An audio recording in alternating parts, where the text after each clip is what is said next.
Tęsiasi Ganos futbolininkų ataka su kamuoliu Peinslas. Perdavimas į dešinę atakos kraštą ir čia griūva Ganos futbolininkas. Panašu, jog Fucilė prasižengė. Dar bando ginčytis su rungtynių arbitru, tačiau tiek jis, tiek šonės linijos teisėjas yra neperkalbami ir Ganos futbolininkai turės paskutinį šansą pakeisti rungtynių rezultatą. Baigėsi pratęsimui skirtas laikas ir greičiausiai, jeigu niekas nepasikeis, mūsų laukia 11 metrų baudiniai.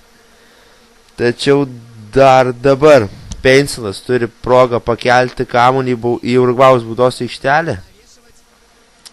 Ir laukiame, kas bus toliau.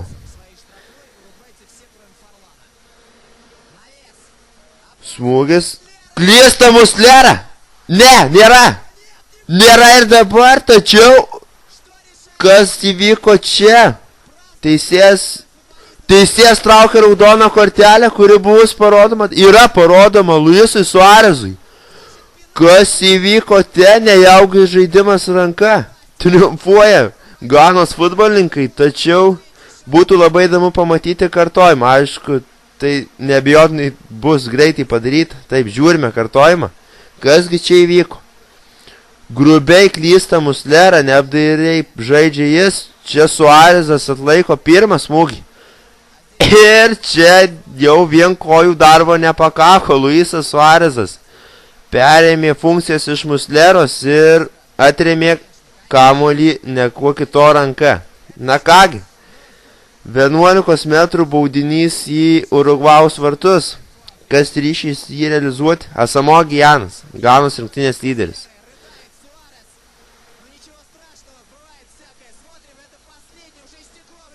Smūgis. Skersinis, taip. Skersinis. Kamuolys sudrebina. Skersinį ir Muslera dėkoja jam. Kad ir kaip ironiškai taip skambėtų.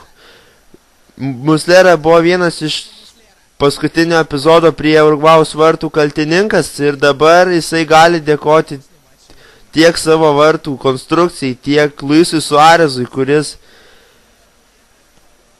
savo ranką išgelbsti Urugvajų nuo nesėkmės pasaulio čempionato ketvirtfinalyje. Kitaip ir nepasakysi.